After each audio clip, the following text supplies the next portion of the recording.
안녕하세요. 자, 오늘 기타 회사 들어가도록 할 건데요. 자, 유한회사부터 유한책임회사까지 나머지 4개 회사를 다룰 거예요. 자, 그중에 이제 유한회사는 주식회사와 비슷한 물적회사죠. 그래서 이제 유한회사를 공부할 때에는 주식회사와 어떤 점들이 다른지 좀 그런 것들을 중심으로 잘 정리해 놓으시면 되고요. 그다음에 한명회사와 합자회사는 인적회사입니다. 그래서 우리가 주식회사 때 배웠던 내용과는 전혀 다른 논리로서 이제 어떤 회사의 운영을 살펴볼 거예요. 그래서 그 내용 살펴볼 거고, 그다음에 마지막 유한책임회사는 물적회사와 인적회사의 약간 중간적인 회사라고 보시면 됩니다. 그래서 이 앞에서 배웠던 이 물적회사의 내용 그리고 인적회사의 내용을 좀 짬뽕시켜서 등장한다라고 보시면 되겠습니다. 기타 회사는 양이 좀 많아요. 근데 문제 수는 그렇게 많이 나오지 않습니다. 예, 회계사 시험 같은 경우는 3문제 정도가 매년 나온다고 보시면 되겠고요. 그리고 세무사 시험 같은 경우는 좀 많이 나와서 최근에는 한 평균 5문제 정도가 나온다고 보시면 됩니다. 그래서 어떤 식으로 접근을 할 때 가장 이 기타 회사를 최소한의 투입으로 가장 좋은 결과를 얻을 수 있느냐라고 한다면, 먼저 우선순위를 정할 때 유한회사를 물론 수업 때는 제일 먼저 하지만 최후순위로 두는 거를 전 추천드립니다.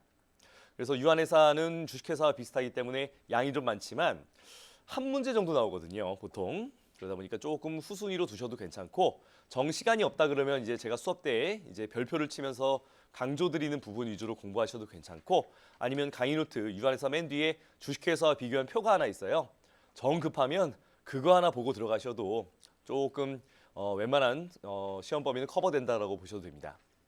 그 다음에 가장 우선순위로 공부하신다 그러면, 그러니까 4개의 회사 중 내가 하나만 찍겠다, 하나만 정하겠다. 그러면 한명회사를 제일 우선적으로 하세요. 기타 회사 중에선. 한명회사는 일단 합자회사의 절반이 한명회사 규정을 그대로 가지고 온다고 보셔도 되고요. 그리고 유한책임회사도 절반, 그 회사의 내부 운영에 관해서는 한명회사 규정을 그대로 따라갑니다. 그렇기 때문에 한명회사를 잘 정리해 놓으시면, 요거 하나 잘 해놓으면 합자회사랑 유한책임회사도 한 반은 먹고 들어가는 거거든요. 네, 그래서 최우선 순위로 둔다면 한명회사를 잘 해놓으시는 것을 추천드려요. 자, 다음에 기타 회사는 조금 예전에 우리 수업 때 했던 때 이렇게 제가 직접 별표를 쳤었죠. 조금 이렇게 빠르게 수업을 진행하기 위해서 제가 PPT에다가 미리 별표를 쳐놨습니다. 그리고 별표를 한 개만 치는 게 아니라 하나, 둘, 세 개 나눠서 쳐놨어요. 그대로 이제 중요도라고 보시면 되겠습니다. 별표가 하나 쳐진 것은 한 5년에 한 번 정도 나오는 빈도라고 보시면 되겠고요. 별표가 2개 쳐 있는 것은 한 3년 정도에 한 번 나오는 정도. 그리고 3개 쳐 있는 것은 거의 매년 나온다고 보시면 됩니다. 3개가 많지는 않아. 근데 3개 쳐진 거는 무조건 잘 정리해 놓으셔야 됩니다. 자, 그러면 유한회사 들어가 볼까요? 자, 유한회사의 설립부터 보도록 하겠습니다. 자, 유한회사의 설립 절차로서 정관의 작성인데요. 자, 제가 이렇게 별표 쳐놓은 것들은 이 칠판을 보시면서 여러분들이 직접 표기를 해놓으시면 돼요. 자, 정관의 작성. 자, 사원들이 정관을 작성하고 각 사원에 기명란인 서명을 합니다. 자, 발기인이란 존재는 오직 주식회사에만 있어요. 나머지 회사들은 정관 작성으로 이렇게 사원이 확정되기 때문에 지금부터 볼 설립 절차를 사원들이 수행한다는 것이지요.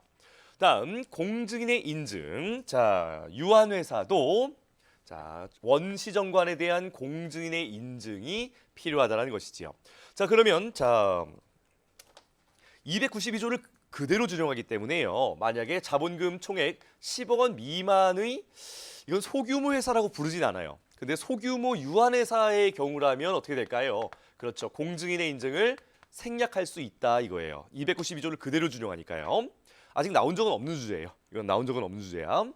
다음, 자, 유한회사의 정관의 절대적 기재사항, 주식회사와 다른 점을 중심으로 보신다면 첫 번째가 사원의 성명이 정관에 기재가 된다는 겁니다. 주식회사의 주주는 주주명부에만 적히잖아. 유한회사는 사원의 성명이 정관에 적혀. 결론부터 말씀드린다면 주식회사를 제외한 나머지 모든 회사가 사원의 성명이 정관의 절대적 기재사항입니다. 그러니까 사원이 새로 우리 회사에 온다, 추가된다, 이걸 입사라고 불러. 또는 어떤 사원이 지분을 다 팔고 나가, 이걸 퇴사라고 불러. 자, 사원의 입사나 퇴사에 대해서 어떨까? 정관 변경이 따르게 되는 거예요. 자, 다음에 주식회사 다른 점 두 번째, 자본금이 정관 기재사항입니다. 그래서 주식회사를 제외한 나머지 회사들은요, 정관 확인해 보면 자본 금액을 그대로 알 수가 있는 거예요. 그러면 자, 자본금 변경이 어떨까? 정관 변경 절차를 필요로 하는 거예요. 나머지 회사들이 모두 그래요. 다음 출자 한자의 금액이라는 것은 주식회사의 액면가와 같은 개념이고요. 자, 출자 한자의 금액에 대해서 100원 이상으로서 균일해야 된다는 점이 주식회사와 동일합니다.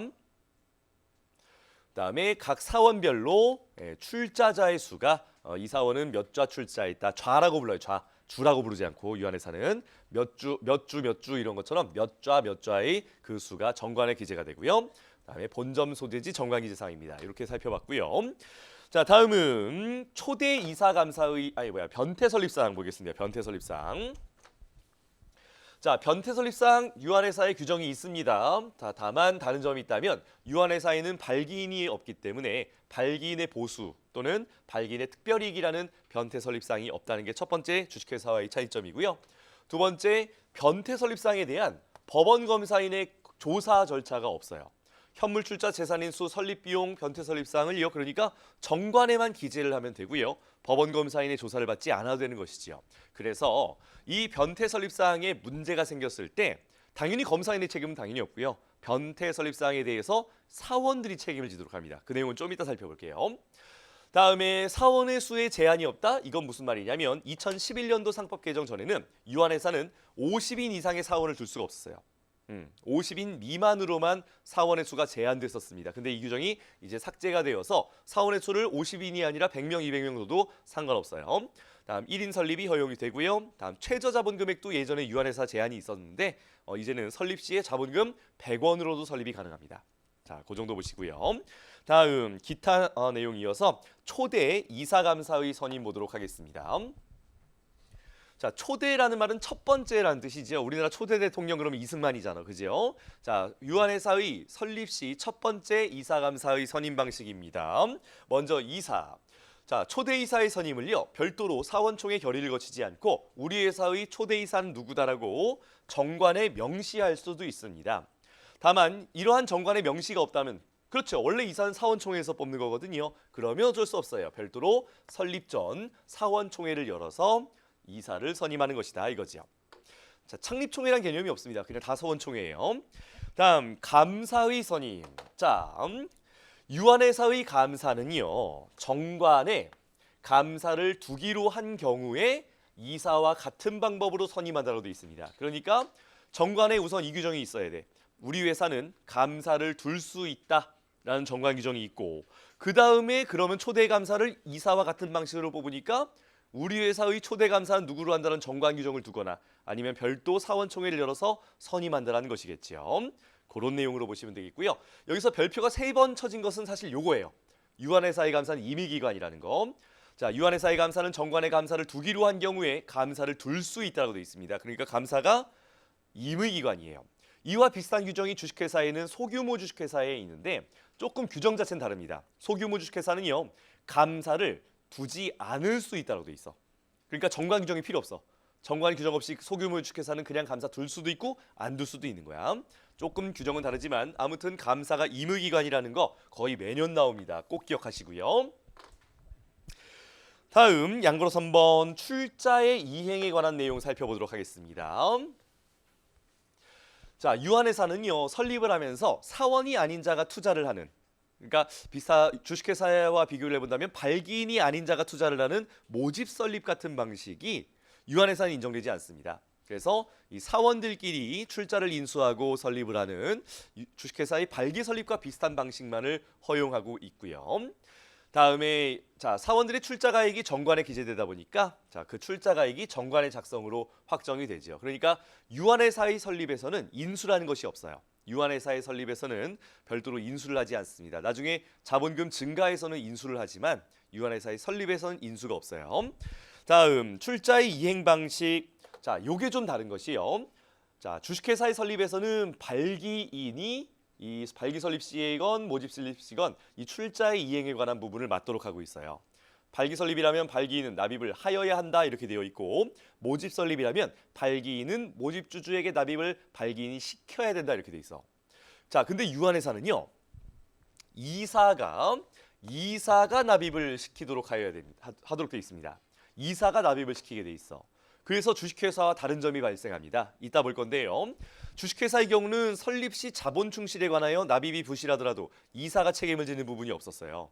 발기인이 책임을 집니다. 왜? 발기인이 시키도록 했으니까. 근데 유한회사는요.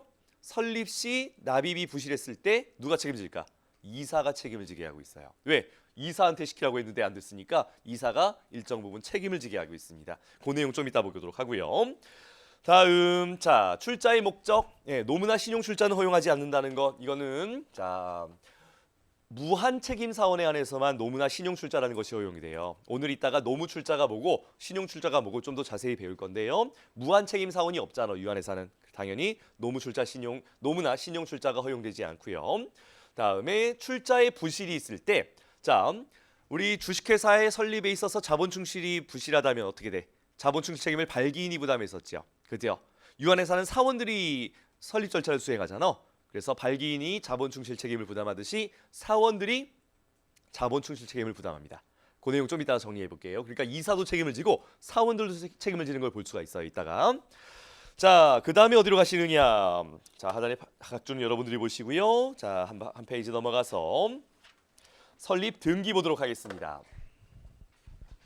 자, 설립 등기의 절차 자체는 주식회사와 같으니까 넘어가도록 하고요. 등기 사항을 본다면, 자, 사원의 성명, 정관의 절대적 기지 사항이지만 사원의 성명과 주소가 만약에 등기까지 된다면 너무 개인 정보가 노출되는 거잖아요. 이 회사 예를 들어 유한회사 애플 떼어봤더니 사원의 주소가 다 나와. 너무 개인정보 유출이니까 정관에는 기재를 하지만 등기까지는 하지 않고 있어요. 개인정보 유출이 우려되니까 그렇죠. 다음 두 번째 당구장 표시는 모든 회사가 동일해요. 주식회사에서도 설명드렸듯이 만약에 대표이사나 대표사원을 정했다면 그 대표이사나 대표사원은 본점 지점 다 등기하고 주소도 다 공개해요. 등기부에. 근데 다른 이사나 대표 사원이 아닌 다른 사원들은 지점에는 등기하지 않고 그 다음에 주소도 오픈하지 않습니다. 삼성전자 등기부 보셨지만 다른 이사들은 주소가 안 나오잖아. 개인정보를 좀 보호해 주는 거예요. 자, 그 정도로 보시면 되겠습니다. 다음 설립의 무효와 취소. 자, 유한회사는 설립 취소의 소가 인정이 됩니다.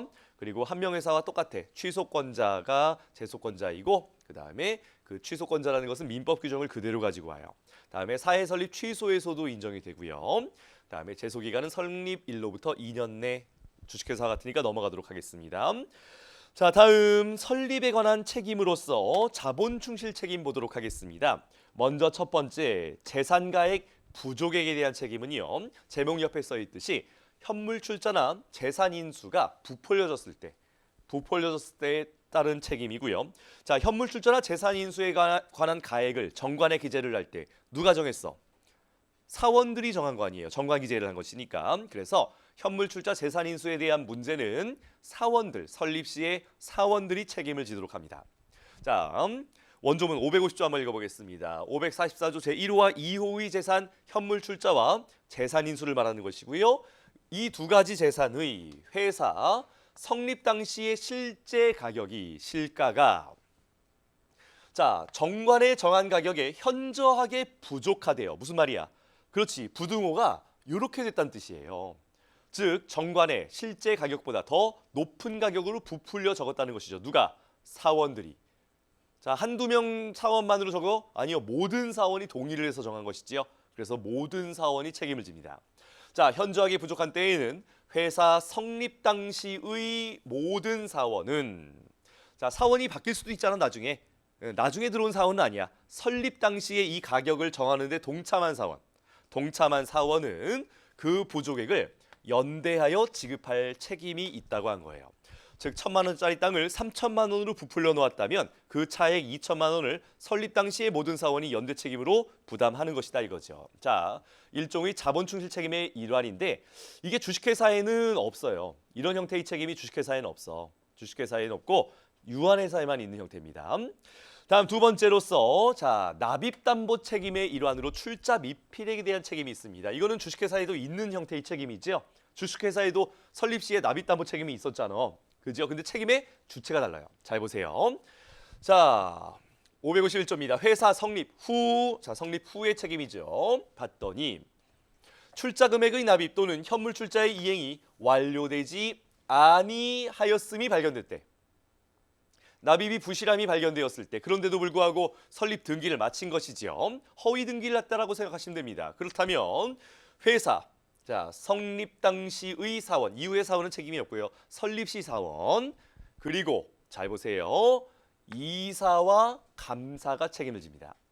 자, 주식회사의 감사는 자본 충실 책임에 관여한 일이 어떤 경우에도 없어요. 근데 유한회사의 감사는요, 언제나 이사와 함께 자본 충실 책임을 부담합니다. 그래서 유한회사의 감사가 없다면 당연히 책임이 없겠지만 유한회사의 감사를 뒀다면 언제나 이사와 함께 자본 충실 책임을 부담해요. 그리고 주식회사와 다른 점이 뭐지요? 그렇지, 사원뿐만이 아니라 이사도 책임을 지게 하고 있지요. 그리고 감사가 있으면 감사까지. 왜 이사가 책임진다고? 이사가 납입시키라고 했으니까. 자, 그래서 회사에 대해서 그 납입하지 아니한 금액 등을 연대하여 지급할 책임이 있다는 것이지요. 자, 설립 시에 인수담보 책임은 없습니다. 왜지요? 유한회사의 설립에는 인수가 없으니까. 그래서 설립 시 자본 충실 책임이 유한회사는 납입담보 책임만 규정되어 있는 것이에요. 다음, 자, 사원의 자본 충실 책임, 발기인의 자본 충실 책임 또한 면제가 안 되듯이 발기인이나 주식회사의 이사의 자본 충실 책임은 면제가 안 돼. 근데 유한회사는 달라요. 유한회사는요, 오케이, 일단 사원의 책임은 면제하지 못한다고 되어 있어요. 자, 사원은 이 회사의 지분을 인수한 사람 아니에요. 회사의 가치를 부풀림으로써 사원은 직접적인 이득을 얻은 것이지요. 회사의 가치를 부풀렸으니까 직접적인 이득을 본 그 사원의 책임은 스스로 면제할 수 없습니다. 하지만 자, 유한회사의 자본 충실 책임으로서 이사와 감사의 책임은요, 유한회사의 자본 충실 책임으로서 이사와 감사의 책임은 언제나 면제가 가능해요. 주식회사와 달라요. 그래서 총사원의 동의가 없으면 면제하지 못한대. 그럼 어떻게 돼? 총사원의 동의로 면제할 수 있다 이거지요. 따라오십니까? 자, 주식회사와 다른 점들이 꽤 많죠. 그죠? 요 자본 충실 책임 부분 잘 정리하세요. 자, 설립 시에 첫 번째 인수담보 책임 없고 납입담보 책임만 있어. 두 번째 사원뿐만이 아니라 이사와 감사도 책임을 져. 세 번째 이사와 감사의 자본 충실 책임은 총사원 동의로 면제할 수 있어.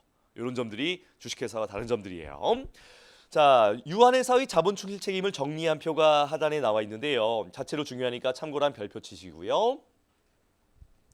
크게 3번 등장을 하는데 설립 시, 그리고 증자 시, 그리고 조직 변경의 경우입니다. 조직 변경의 경우는 나중에 배우기로 하고요. 그다음에 설립 시와 증자 시를 비교해 보면 조금 내용이 달라요. 이 내용 이따가 증자 시에 또 비교를 해드릴게요. 그다음에 공통점이 있다면 이 세 군데 모두 공통되는 내용은 하나의 당구장 표시입니다. 사원이 부담하는 자본 충실 책임은 면제가 불가능하고 이사와 감사의 자본 충실 책임은 이 세 가지 경우에 모두에 있어서 아예 책임이 없으면 모를까 책임이 있다면 면제가 다 가능해요. 그렇게 구분하시면 됩니다. 다음 사후 설립. 자, 주식회사와 똑같은 규정입니다. 주식회사와 똑같은 규정이고요. 성립 후 2년 내 어디 갔어? 성립 후 2년 내 그 성립전으로부터 존재하는 재산으로서 영업을 위하여 계속 사용하여야 할 것을 주식회사는 100분의 5라고 규정했지만 유한회사는 20분의 1. 요거 하나 다릅니다. 근데 100분의 5와 20분의 1은 같은 숫자라는 거 혹시 궁금하시면 계산기 두들겨 보세요. 100을 5로 나눠봐. 그럼 20이 나올 거예요. 우리 그런 계산은 잘 못하잖아, 그죠?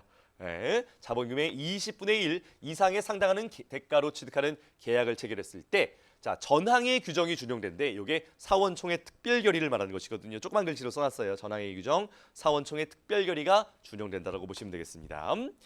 자, 사후 설립도 주식회사와 똑같은 규정이 있다라는 거 정도 보시고요. 다음 이제 설립에 이어서 사원에 관한 내용 보도록 하겠습니다. 주식회사의 주식 주주 주권과 비슷한 내용이라고 보시면 되겠어요.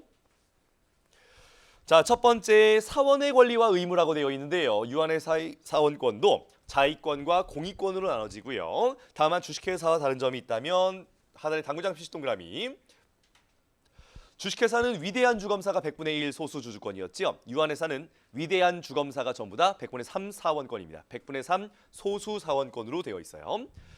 다음 이거 주주 제한권과 집중 투표 청구권이 없다라는 것이 2015년인가에 한번 나온 적은 있는데요. 아무튼 이 주주 제한권과 집중 투표 청구권은요, 둘 다 나중에 입법이 돼서 추가된 규정들이에요. 주식회사에 입법을 하면서 유한회사에는 그냥 입법을 안 한 거야. 그래서 유한회사에는 없는 규정이에요, 이런 것들이.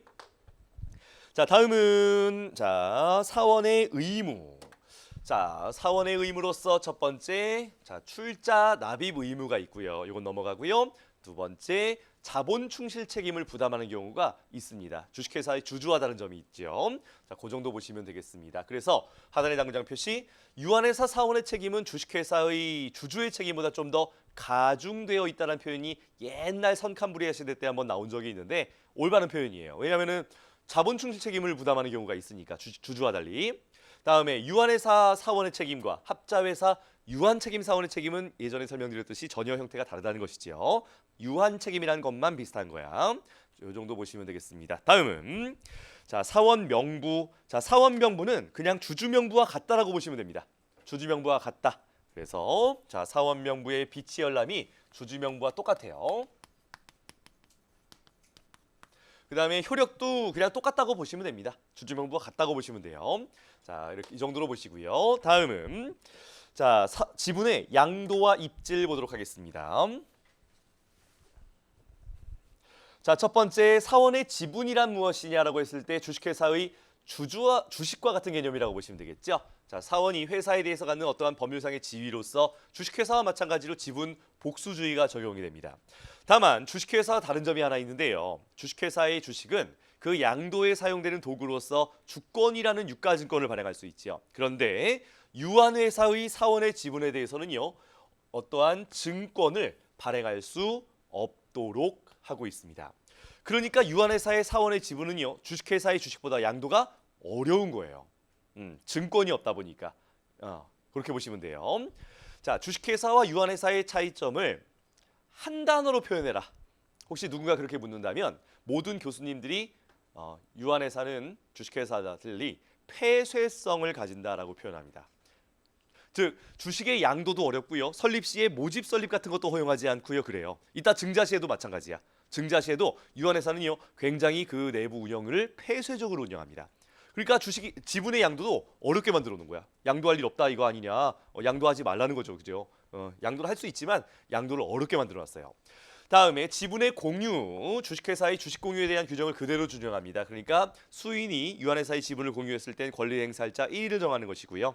그 다음에 이 연대납입을 해야 되고요. 그 다음에 어떻게 됩니까? 권리 행사일자를 정하지 않았을 땐 아무한테나 통지하면 되고요. 그렇게 되는 거예요. 자, 다음 지분의 양도 방식을 보도록 하겠습니다. 자, 지분의 양도 원칙 자유예요. 자, 사원은 그 지분의 전부 또는 일부를 양도하거나 상속하거나 아니면은 하나 더 한다면 입질도 가능합니다. 다만 주식회사의 경우 지분 양도, 주식의 양도를 어떻게 제한할 수 있다고 했었지요? 정관의 규정을 두어 이사회의 승인을 받아서 주식을 양도할 수 있다. 이런 식으로 제한을 아주 구체적으로 정하고 있죠. 근데 유한회사는요. 그냥 정관으로 지분의 양도를 제한할 수 있다고만 하고 있습니다. 그럼 어떻게 양도를 제한할 건데? 그건 회사가 알아서 정하는 거예요. 회사가 자유롭게 우리 회사 지분 양도에는 사원 과반수 동의를 받아라. 뭐 이런 식으로 마음대로 정할 수 있는 거예요. 주식회사와 다르죠. 다음 양도의 요건. 자, 당사자만의 의사표시만으로 양도를 할 수 있습니다. 이유는 주권 발행이 허용되지 않기 때문에 의사표시만으로 계약만으로 양도를 할 수 있고요. 다만 그 양도의 대항 요건이 사원 명부의 기재가 필요하다는 것이지요. 따라서 사원 명부의 기재가 없으면 그 양도를 가지고서는 회사뿐만이 아니라 제3자에게도 대항할 수 없게 하고 있어요. 주식회사는 주주 명부의 기재가 없으면 회사에 대항할 수 없다라고 돼 있잖아. 근데 유한회사는 증권이 없다 보니까 제3자에게도 대항하려면 사원 명부 기재하고서만 제3자에게 대항할 수 있도록 하고 있어요. 다르다 이거지요. 다음에 주식회사의 자기주식 취득과 마찬가지로 유한회사도 자기주식 취득을 제한하는데 이게 다른 점이요. 유한회사는 원칙이 금지예요. 원칙이 금지이고 특정 목적에 따라서만 자기 지분을 취득할 수 있도록 했습니다. 자, 이것도 그냥 입법이 미비한 거예요. 주식회사도 예전에는 원칙이 금지였고 그리고 특정 목적으로만 자기 주식을 취득할 수 있었거든요. 주식회사도. 근데 2011년도에 개정을 하면서 배당 가능 이익 안에서는 좀 절차만 거쳐서 어떤 의도든 간에 어떤 목적이건 취득할 수 있게 하자로 바꿨잖아. 근데 유한회사는 안 바꾼 거야. 그래서 그냥 특정 목적에 의한 취득만이 인정이 됩니다. 그 내용은 주식회사와 그냥 같다고 생각하셔도 괜찮아요. 다만 유한회사는요, 주식 매수 청구라는 것이 없거든요. 유한회사의 사원에게는 뭐 비율을 든자면 뭐 지분 매수 청구권 이런 개념이 없어요. 그래서 합천 단매실 중에서는 매가 빠지는 겁니다. 매. 그래서 합천 단실 굳이 찾자면 이런 사유로서만 자기 지분을 취득할 수 있고요. 이렇게 취득한 자기 지분의 처분과 소각에 대해서는요, 주식회사 규정을 준용합니다. 그러니까 처분과 소각이 자유롭다 정도로만 보시면 되겠습니다. 자, 어디까지 봤지요? 다음은 한 페이지 넘어가서요, 지분의 입질 보도록 하겠습니다. 자, 유한회사 사원의 지분도 재산적 가치가 있기 때문에 담보로 제공할 수 있습니다. 질권의 목적으로 할 수가 있고요. 다만 문제는 주권이 없잖아. 증권이 없기 때문에 사원 명부에 기재를 해야지만 내가 질권자라고 회사건 제3자건 대항할 수 있게 돼. 그러니까 약식질의 개념이 유한회사에는 있을 수가 없습니다. 그래서 유한회사 사원의 지분은 오직 등록질로만 할 수 있는 것이에요.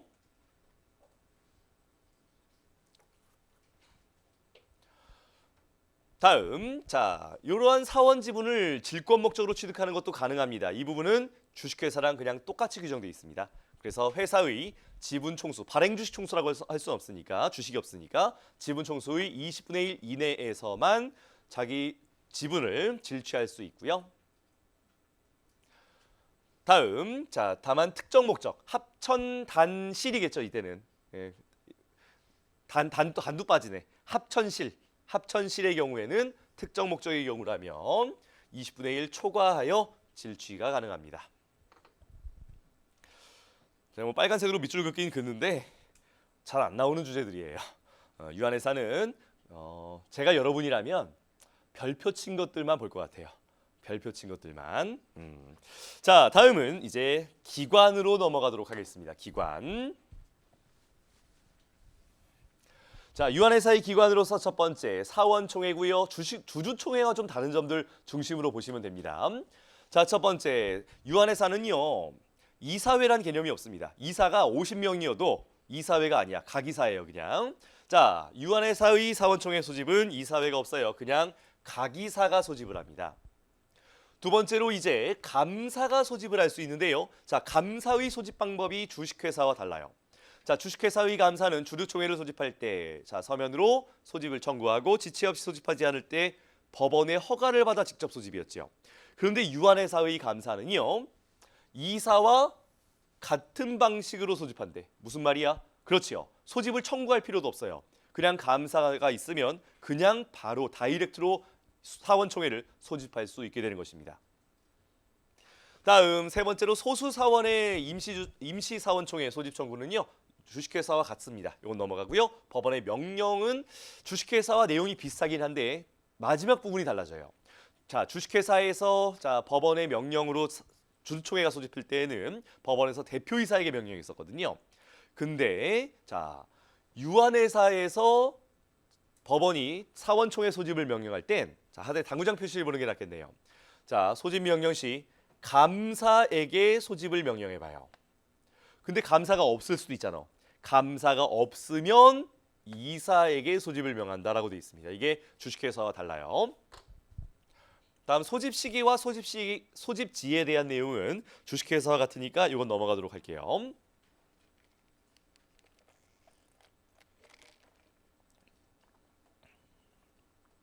다음 동그라미 2번 소집 절차 보도록 하겠습니다. 이것도 주식회사와 다른 점들이 많습니다. 자, 주식회사는 2주간 전에 통지지요. 유한회사는요, 1주 전 통지입니다. 각 이사와 각 사원에게 서면 또는 각 사원의 동의를 받아 전자문서로 소집 통지를 발송하라고 되어 있고요. 그러니까 1주 전 통지만 다르다고 보시면 되겠죠. 다음 소집 통지서에는 회의의 목적 사항을 반드시 기재해야 된다는 점도 주식회사와 같습니다. 그러니까 1주 전 통지만 다르다고 보시면 돼요. 다음 소집 통지의 생략은 소규모 주식회사와 유사합니다. 그래서 자, 총사원의 동의가 있다면 소집 절차를 생략하고 언제든지 회의할 수가 있다는 것이죠. 다음 하단의 당구장 표시는 예전에 이사회와 같이 정관의 규정이 있다면 요 소집 통지 기간을 단축할 수 있다는 규정이 예전에 있었어요. 근데 2011년도에 삭제됐습니다. 개정된 지 벌써 10년이 넘었죠. 개정된 지 10년 넘었으니까 출제 가능성이 높진 않아요. 자, 요 생략할 수 있다는 건 잘 기억하시고요.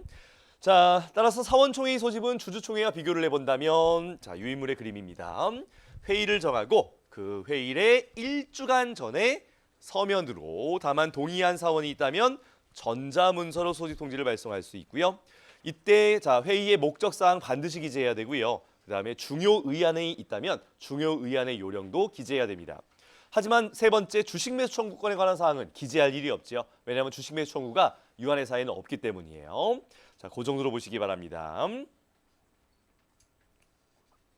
다음, 자, 총사원의 동의로 소집 절차를 생략할 수 있다는 거, 그리고 소규모 회사와 같이 서면 결의 방식을 채택하거나 아니면 총사원의 동의가 있으면 총사원이 서면으로 동의하면 서면 결의 효력을 인정한다는 것도 유한회사에 존재합니다. 다만 주주총회와 다른 점이 뭐가 있어요? 그렇죠. 동일한 주주의 주소로 3년간 계속하여 소집 통지가 도달하지 않으면 뭐 소집 절차를 생략할 수 있다. 이런 규정이 유한회사에는 없어요. 유한회사는 없습니다. 그런 점들이 조금 차이가 있다는 거예요. 자, 다음 어디로 가시느냐? 자, 연기와 속행 보도록 하겠습니다. 이건 주주총회 규정을 그대로 준용하기 때문에 넘어가도록 하고요. 다음에 주총전 검사인 선임 청구 규정이 있기는 있는데, 자, 위대한 주검사가 전부 다 100분의 3 소수 사원권이에요. 그래서 100분의 3 소수 사원이 소집 절차와 결의 방법의 적법성, 위법성 여부를 조사하기 위해 법원의 검사인의 선임을 청구할 수 있습니다. 자, 다음은 양바로 2번. 자, 사원총회의 결의 보도록 하겠습니다. 자, 이건 예전에 배웠던 내용이지요. 자, 사원총회의 의결권에 관하여 1좌 1의결권이 원칙인데요. 자, 유한회사는요, 종류 주식 같은 개념이 없어요. 자, 주식회사는 의결권에 대해서 다른 정함을 하고 싶으면 무의결권 주식 이런 거 발행하면 되고, 이익 배당에 대해서 또는 자녀재산 분배에 대해서 다른 정함을 하고 싶으면 우선주 같은 거 발행할 수 있죠. 유한회사는 종류주란 개념이 없어. 그냥 야, 의결권에 대해서 달리 정하고 싶으면 맘대로 정하라 라는 거예요. 그래서 정관의 규정이 있으면 자, 이러한 의결권 행사에 대해서 다른 정함을 할 수가 있는데 이게 주식회사보다 훨씬 프리하게 되어 있는 거야. 주식회사는 의결권이 있거나 없거나 둘 중 하나지. 근데 그냥 다른 정함이라고 되어 있으니까 어떻게 되는 거야? 유한회사는요, 복수의 의결권이라든지 이런 것들을 허용하는 거예요. 훨씬 자유롭게 되어 있어요. 자, 이렇게 정관으로 다른 정함을 할 수 있는 것이 종류 주식과 비슷하다고 보시면 됩니다. 그래서 의결권, 배당, 자녀재산 분배에 대해서 정관으로 다른 정함을 할 수 있는 거예요. 종류 주식과 비슷한 거야. 그러니까 다음에 결의의 요건 앞에서 봤던 거지요. 보통 결의 의결권 과반수의 출석과 출석한 의결권 과반수의 찬성으로 하고요. 자, 특별 결의 일단 1, 2, 3, 4 숫자 외우려고 했었지요. 1, 2, 3, 4 숫자 기억하시고 앞부분은 머릿수 기준 총사원의 반수의 동의, 그리고 뒷부분은 출석한 사원 의결권이 아니라 총사원 의결권의 4분의 3 이상의 동의로 합니다. 다음에 특수결의는 총사원의 일치 넘어가도록 하겠습니다. 다음 결의 기타 내용으로서 동그라미 2번 서면 결의가 소규모 회사와 같이 인정이 되는데요. 자, 총사원의 동의가 있으면 야, 이번 사원총회 열지 말고 그냥 모두가 서면 투표하자 라고 할 수가 있고요. 그 다음에 결의의 목적사항에 대해서 회사가 동의서를 보내줘. 모든 사원들이 동의합니다라고 회신했다면, 자, 총사원이 서면으로서 만장일치 동의가 있다면 이때는 서면 결의가 있었던 것으로 본다라는 것이지요. 다음 하단의 당구장 표시는 여러분들이 보세요. 뭐 서면 투표, 전자 투표, 뭐 불통일 행사 이런 것들이 주식회사에 있는데 유한회사는 입법 자체가 안 되어 있습니다. 참고만 하시고요.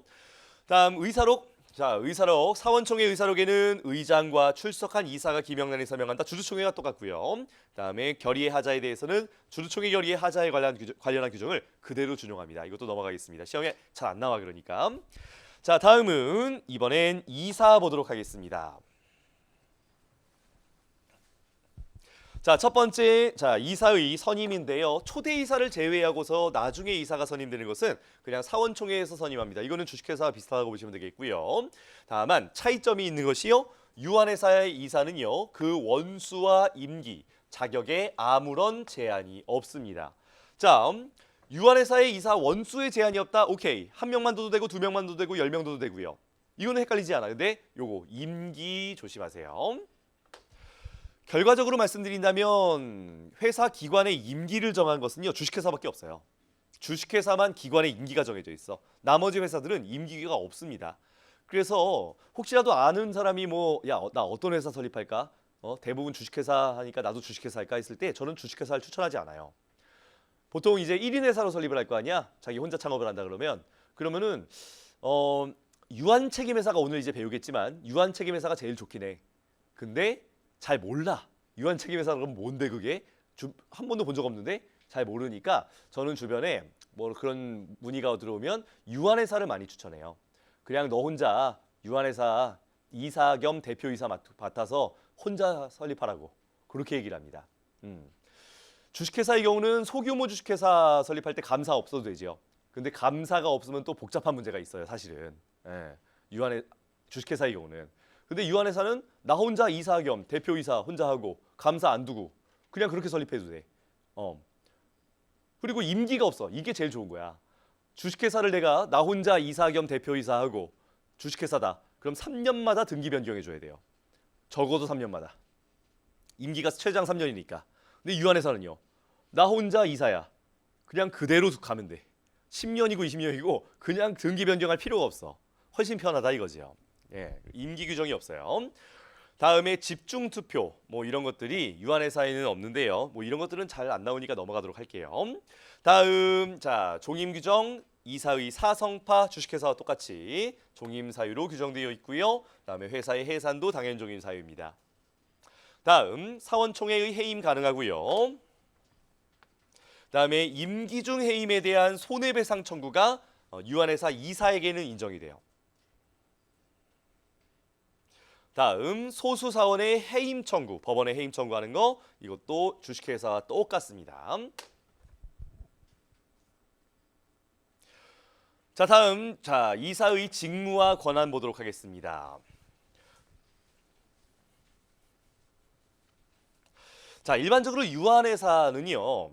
역사적으로 봤을 때 그러니까 일반 통계적으로 봤을 때 그러니까 대부분의 유한회사가 이사를 한 명만 둡니다. 그래서 입법 자체도요. 그냥 야 니네 회사 이사 어차피 한 명밖에 없지 라는 관점으로 입법이 돼 있다고 생각하시면 돼요. 그래서요. 자 그냥 이사가 보통 한 명이라면 그냥 각 이사가 회사의 업무를 집행하고요. 이따 보겠지만 대표권도 그냥 그 이사가 회사를 대표한다고 돼 있어. 자, 각 이사가 회사의 업무를 집행하고요.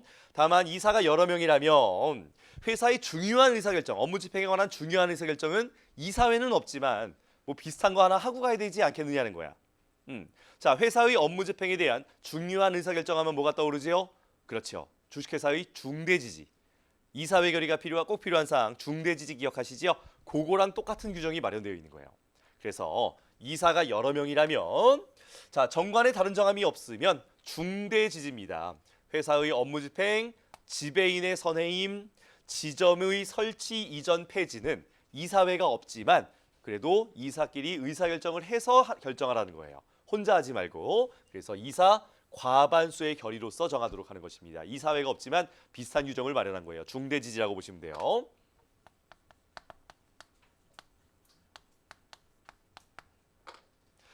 다음 위 규정에도 불구하고 이건 별표 하나 치겠습니다. 사원총회는요. 독자적으로 지배인을 선해임할 수 있습니다. 이 지배인이란 자가 나중에 이제 상법 총칙에서 배울 건데요. 대표이사랑 굉장히 유사하다고 보시면 돼요. 그만큼 굉장히 중요한 사람이라는 거죠. 그렇기 때문에 지배인을요. 이사들이 결정하는 것이 아니라 사원총회에서 다이렉트로 선해임할 수 있도록 한 거예요. 자 다음은 한 페이지 넘어가서요. 회사의 대표에 관한 내용 보도록 하겠습니다. 입법 자체가 이사를 한 명이라고 보고 그냥 입법을 해버렸어요. 그래서 그냥 이사가 회사를 대표한다 라고 해놓은 거야. 이사는 회사를 대표한다. 이사가 한 명이라면 자동으로 대표이사가 되는 겁니다. 실무적으로는 유한회사의 이사가 한 명이라면 대표이사라고 등기를 하지 않고요. 그냥 이사라고만 하나 등기해놔. 등기부를 봤을 때. 그리고 이제 설립을 신청할 때 대표권 있는 이사라고 이렇게 적어요. 대표이사라는 용어를 안 쓰더라고 실무적으로는. 이사가 한 명일 때는. 다음 다만 이사와 회사 간 소송이라면 잠깐만 주식회사는 감사가 나가거든요. 근데 유한회사는 감사가 없을 확률이 대부분이야. 안 둬도 되는 거를 못하러 두겠어. 주식회사도 두기 싫어가지고 다 비상근으로 하고 딸랑 한 명만 두는데. 그래서 대부분의 유한회사는 감사는 그냥 없다고 보고 입법을 한 거야. 그래서 어떻게 해요? 자, 이사와 회사 간 소송에 감사가 없거든. 그러면 사원총회에서 회사를 대표할 자를 선임하도록 한 것입니다. 이게 소규모 회사와 좀 달라요. 소규모 회사에서 감사를 두지 않은 경우로서 이사와 회사 간 소송은 법원에 가라고 되어 있거든요. 근데 유한회사는요. 그냥 감사 없지? 이사와 회사 간 소송이야? 법원으로 안 가도 돼. 사원총회에서 정하도록 하고 있어요. 이제 앞으로 기타 회사를 쭉 배울 건데요. 주식회사가 또 단점이 뭐냐? 법원에 간섭이 많아요. 주식회사는 법원에 간섭이 많아. 그래서 좋은 게 없어. 그래서 혹시라도 나중에 합격을 하고 나서 주변에서 자문을 구한다면 주식회사 추천하지 마세요. 너 상장할 거니? 상장할 거면 주식회사 해라. 그거 아니면 주식회사 하지 말아요. 그리고 자, 아직 안 배웠지만 우리가 조직 변경이란 걸 배우면요. 유한회사로 일단 설립했다가 나중에 상장을 해야 돼. 그럼 상장할 땐 주식회사로 바꿀 수 있어요. 바꿀 수 있는 제도가 있어. 그러니까 주식회사는 좋을 점이 없어. 간섭도 심해 법원에. 자, 사원총회에서 대표할 자를 정합니다. 다음, 자, 이사가 여러 명이라면 어떻게 할 거냐? 자, 이사가 여러 명이라면, 자, 정관에 다른 정함이 없다면, 만약에 정관에 이런 식으로 정하는 거야. 모든 이사가 대표이사다. 이런 규정이 없다면 별도로 사원총회에서 회사를 대표할 이사를 선정하라라고 되어 있습니다. 그러니까 유한회사는 대표이사란 말을 이게 실무적으로도 안 써. 그냥 대표권이 있는 이사라고 표현하더라고. 그래서 여기서도 회사를 대표할 이사를 선임하도록 한 것이에요. 다음 공동대표이사. 이건 뭐 정관이나 사원총회 결의로서 공동대표이사 정할 수 있고 주식회사 규정 그대로 준용됩니다. 표현대표이사도 똑같고요. 다음에 대표이사의 업무와 관련된 불법행위에 회사가 책임진다는 것도 그냥 앞에서 배웠던 주식회사와 똑같다고 보시면 되겠어요. 자, 다음은 어디로 가시느냐? 직무집행정지. 자, 직무집행정지와 직무대행자에 대한 규정은요. 자, 모든 회사의 모든 기관에 다 적용된다고 보시면 됩니다. 그래서 나중에 보겠지만 한 명회사다. 한 명회사의 대표 사원에 대해서도 직무집행 정지와 직무대행자 선임이 가능하냐? 가능해요. 모든 회사에 공통적으로 적용된다고 보시면 돼요. 자, 다음은 어디로 가시느냐? 양거로 3번. 자, 이사의 의무와 책임 보겠습니다. 자, 먼저 경용자 3대 의무라고 했을 때, 자, 주식회사 이사의 책임이죠. 일단 기회 의용 금지는 주식회사에만 있습니다. 그리고 주식회사에서도 이사와 집행임원에게만 적용되는 것이에요. 자, 따라서 이제 기타 회사에서는 경자, 경업회피 의무와 자기거래 금지 의무 두 가지를 배울 건데요. 자, 먼저 경업에 대해서는요. 사원총회의 승인이 필요합니다. 다음 자기거래에 대해서는요. 자, 주식회사와 똑같이 마련했다면 사원총회 승인이라고 했겠지. 근데 유한회사의 이사의 자기거래는 감사의 승인이 있으면 되고요. 다만 감사가 없다면 그 다음에 사원총회의 승인이 되는 거예요. 굉장히 다르죠. 다음 손해배상 책임 규정은 이 주식회사 규정을 그대로 준용하니까 넘어가도록 할게요. 자, 다음은 양거로 4번 이사에 대한 직무집행 감독 보도록 하겠습니다. 자, 위대한 주검사가 다 등장을 하는데요. 자, 위법행위 유리 청구와 대표 소송이 100분의 1이 아니라 100분의 3 소수 사원권이라는 것이 다르고요. 다음 요거는 아무 때나 검사인 선임 청구입니다. 아무 때나 검사인 선임 청구가 100분의 3으로 규정되어 있어요. 요 검사인의 보고를 받은 법원이 이제 사원총회를 소집할 때 어떻게 한다고? 감사가 있으면 감사에게 소집을 명령하고 감사가 없을 때 이사에게 소집을 명령한다고 되어 있는 거예요. 자, 다음은 감사의 감독 권한 보도록 하겠습니다. 자, 감사는 이제 이사에 대해서 감독 권한을 행사할 수 있는데요. 그 내용이 주식회사와 결과적으로는 똑같아요. 그래서 조사를 하거나 보고를 요구할 수 있고 이사가 사원총회에 제출한 의안과 서류를 조사하여 그 내용을 이제 의견 지술하게 됩니다. 주식회사와 똑같아요. 자, 다음은 오른쪽 3번 감사 보도록 하겠습니다. 자, 첫 번째 감사가 임의기관이라는 거 상대적 기재 사항입니다. 정관에 감사를 두기로 한 경우에 감사를 둘 수 있다라고 돼 있어요. 감사가 임의기관이라는 거 무조건 기억하셔야 되고요. 다음 주식회사 감사의 겸직 제한 규정을 준용합니다. 뭐였죠? 자, 회사의 감사는 회사 및 자회사의 이지사를 겸직할 수 없다는 거. 이지사 기억나시죠? 그거 유한회사의 감사 그대로 준용하고 있습니다. 다음 감사의 해임. 네, 감사의 해임은 사원총회 특별 결의로서 해임을 하고요. 소수 사원의 해임 청구권이 감사는 준용되지 않아요.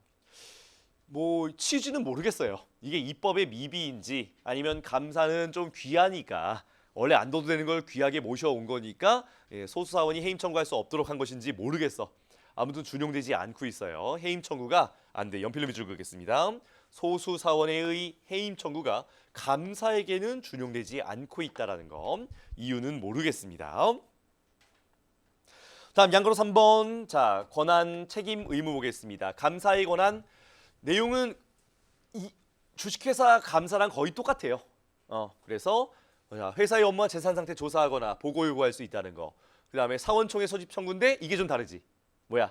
그렇지. 사원총회를 소집할 때 이사와 같은 방식으로 그냥 소집하면 돼. 그죠? 그다음에 설립 무효회소나 뭐 신주 발행 무효회소랑 비슷한 증자 무효회소 제소권자가 된다라는 거.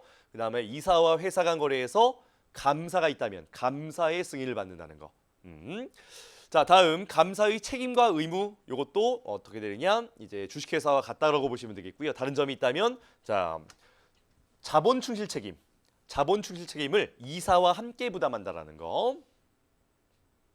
그다음에 법원에서 사원총회의 소집을 명령할 때 감사가 있다면 감사에게 소집을 명령하고 감사가 없다면 이사에게 소집을 명령하게 되어 있습니다. 자, 그 정도 보시면 되겠고요.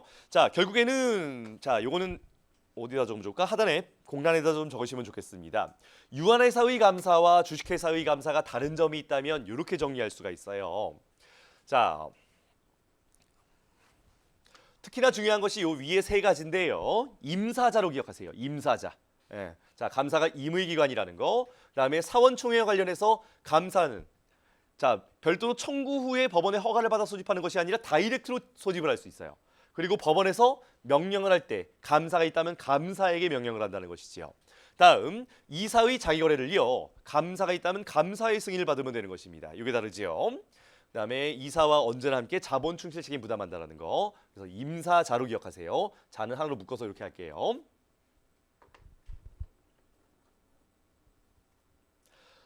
자, 이렇게 해서 회사의 기관 마쳤고요. 자, 다음에 이제 자본금에 관련된 내용으로 들어가겠습니다.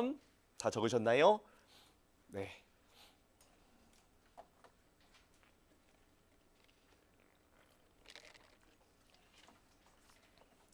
자, 유한회사의 자본금 증가부터 보도록 하겠습니다. 먼저 자본금 증가의 절차인데요. 자, 이것도 주식회사랑 비슷하기는 한데 좀 다른 점들이 또 있어요. 그러니까 유한회사가 공부하기가 좀 더러워. 공부하기가 좀 더러워. 자, 먼저 자, 자본금 증가의 결의에 대해서 정관에 다른 정함이 없으면 자, 정관을 바꿔야 되잖아. 자본금을 바꾸려면. 그죠? 따라서 사원총회 특별 결의가 필요한데요. 자, 자본금의 변경에 관련하여 이러한 사항도 정관에 규정이 없다면 사원총회 특별 결의로 추가로 의결을 하도록 합니다. 첫 번째가 현물 출자에 관한 사항. 자, 현물 출자에 관한 사항 이거는 주식회사와 비슷합니다. 주식회사도 자본금 증가를 할 때 현물 출자를 받는다면 이걸 정관에 적는 것이 아니라 자본금 신주 발행에 관한 의사결정을 할 때 이사회관 주총에서 거기서 결정하거든요. 유한회사도 비슷해요. 현물 출자에 관한 사항을 사원총회의 결의로 수정합니다. 다만 특별 결의라는 게 좀 다르죠. 다음 자본금 증가 후에 양수할 것을 약정한 재산의 종류 뭐야? 그렇죠. 유한회사는요. 설립뿐만이 아니라 자본금 증가 시에도 재산인수라는 것이 등장해요. 주식회사와 다르지요. 주식회사는 설립 시에만 재산인수가 있거든. 유한회사는 설립 시뿐만이 아니라 자본금 증가 시에도 재산인수라는 개념이 등장을 합니다. 이유는 이 증가된 자본금의 효력이 설립 시와 그 효력 발생 시기가 비슷하게 규정되어 있기 때문이에요. 바로 이어서 볼 건데요. 유한회사의 자본금 증가는 그 자본금 증자 등기로서 효력이 발생합니다.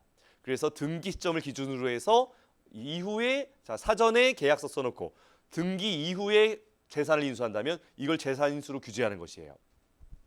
다음 출자 인수권. 네, 유한회사도 신주 인수권과 같이 자, 출자 인수권이란 개념이 있어요. 이것을 특정인에게 부여하기로 한다면 요 제3자에게 부여를 하기로 한다면 그 자의 성명과 내용을 사원총회 특별결의로 정해야 돼요. 요 내용 좀 이따 보기로 하고요.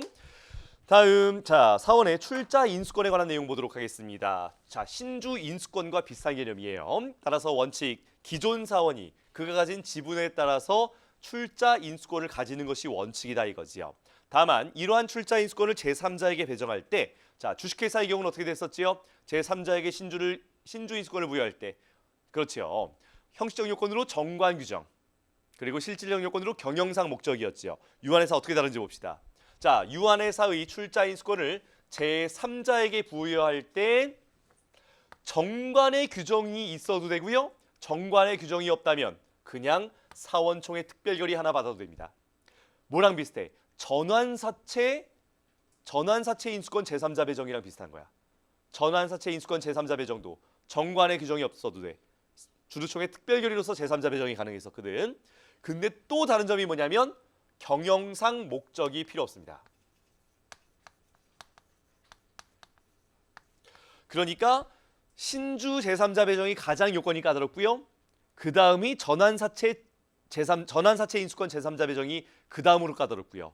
그 다음에 유한회사 사원의 출자 인수권 제3자 배정이 가장 요건이 완화돼 있어요. 실질적 요건이 없거든. 자, 그걸 정리한 표가 하단의 참고란입니다. 제3자 배정의 요건 하단의 참고란으로 비교해서 보시면 되겠고요.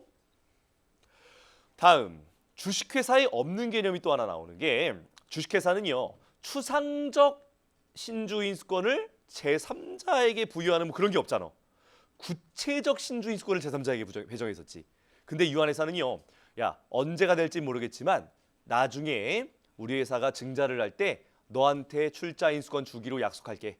이런 추상적 출자인수권을 제3자에게 배정하는 것을 유한회사는 허용하고 있습니다. 그래서 언제가 될지 모르겠지만 장래에 우리 회사 증자할 때 출자인수권 너한테 줄게 이렇게 약속하는 거.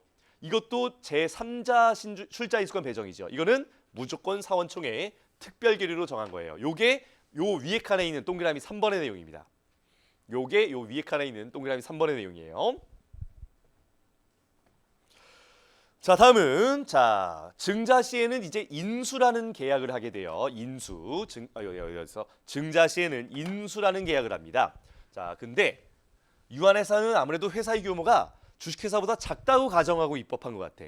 그러니까 이 증자를 할 때 뭐 신주의 청약서, 주식 청약서 같은 그런 요식화된 서면으로 할 필요 없다고 보는 거예요. 니네 몇 명 인수도 안 할 거 아니야. 그러니까 그냥 서면으로만 해라고 하고 있어요. 그래서요, 그냥 자 인수가요, 인수를 증명하는 서면이라고만 되어 있지 어떤 요식화된 서면인 주식 청약서 같은 것을 요구하고 있지 않습니다.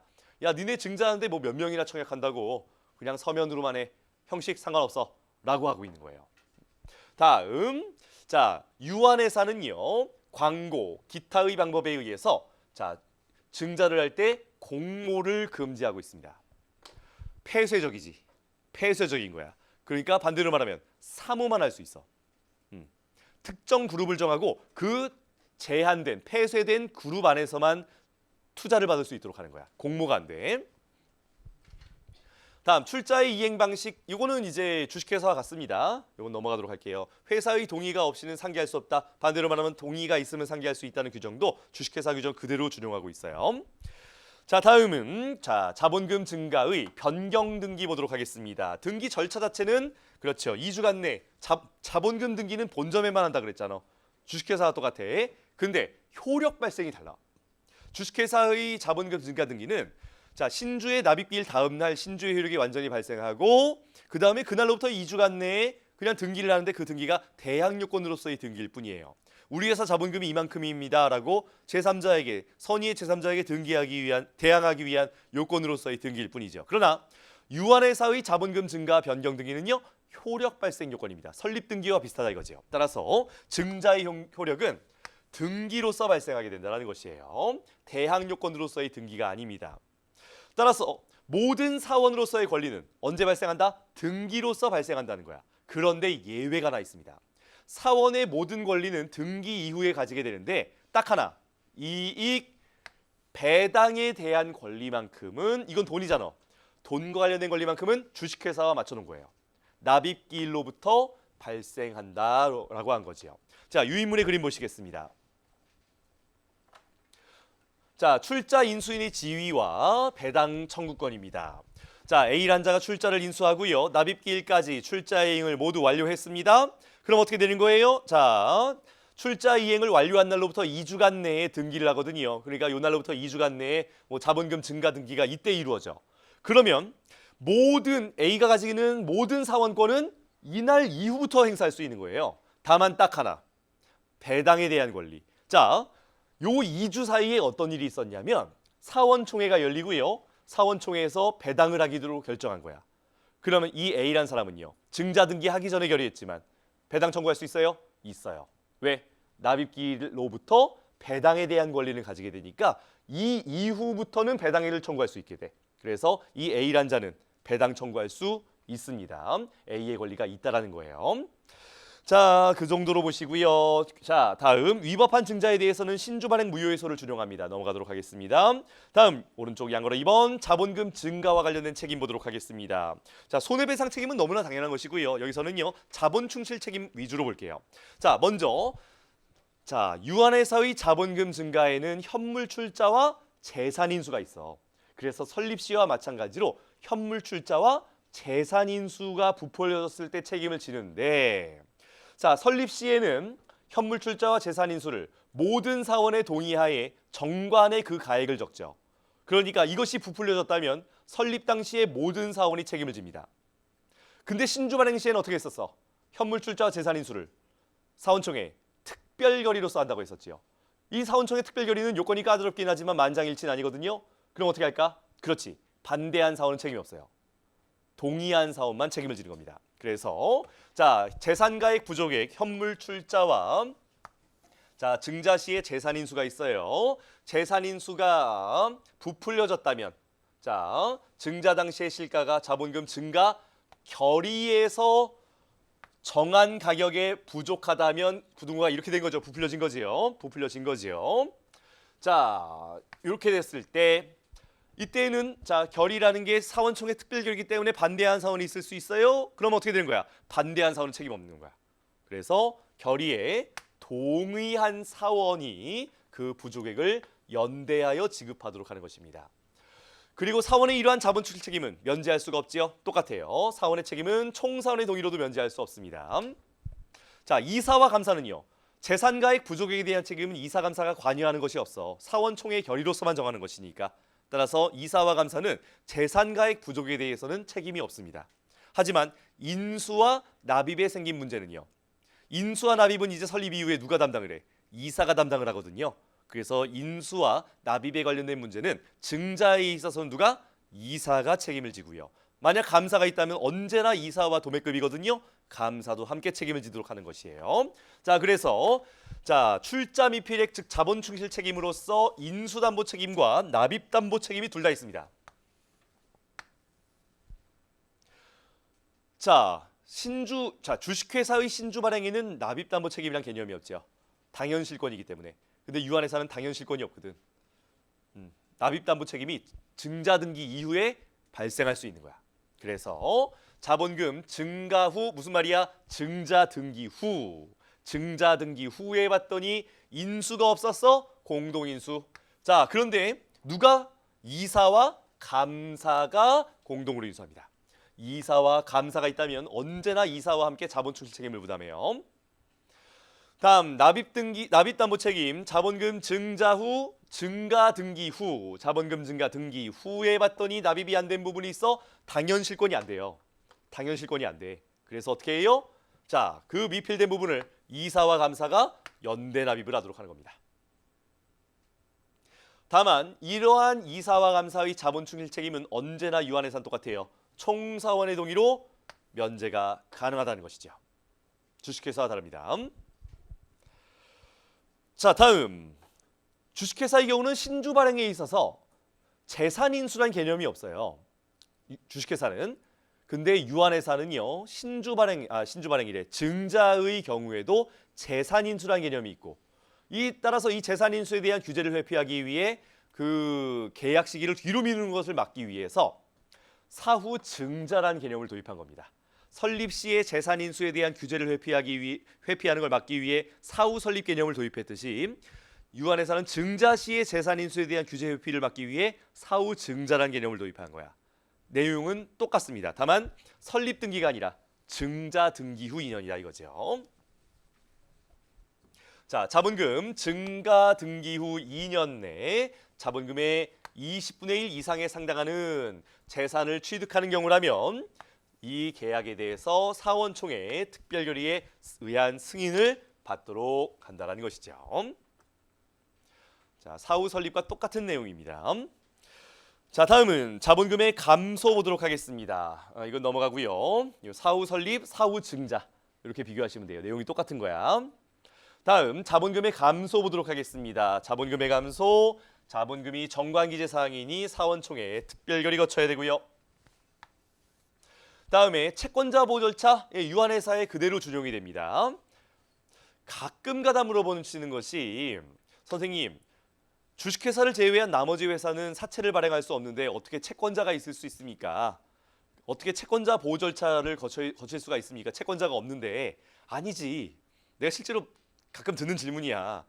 채권자라는 개념 안에는 사채권자는 일부야. 그죠? 회사에 돈 받을 거 있는 사람이 사채권자만 있어? 다른 일반 채권자도 있을 수 있잖아.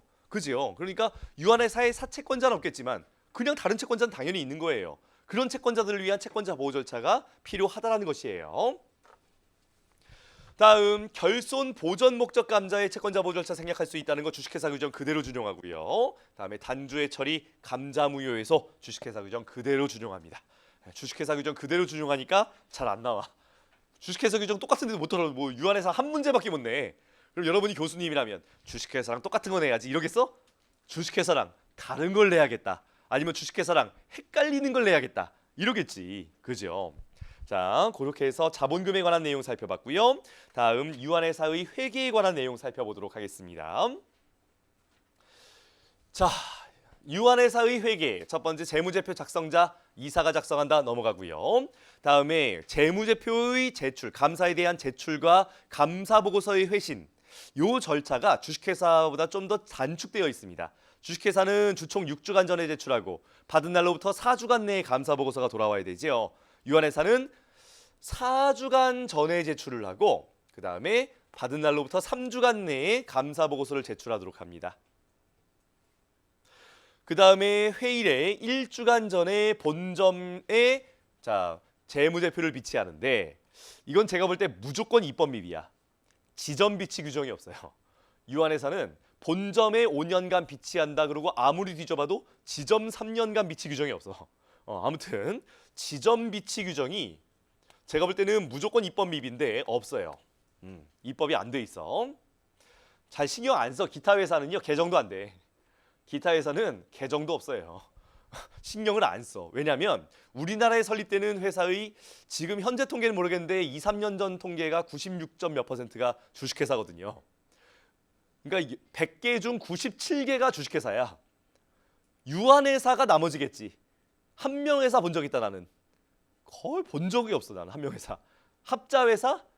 합자회사도 거의 본 적 없어. 유한책임회사는 최근에 무슨 알바 채용 공고 하려고 봤더니 그 잡코리아라는 회사에 알바 채용 공고 올리라고 했더니 거기가 유한책임회사로 돼 있더라고. 오 신기한데 유한책임회사 그때 처음 봤어요. 자.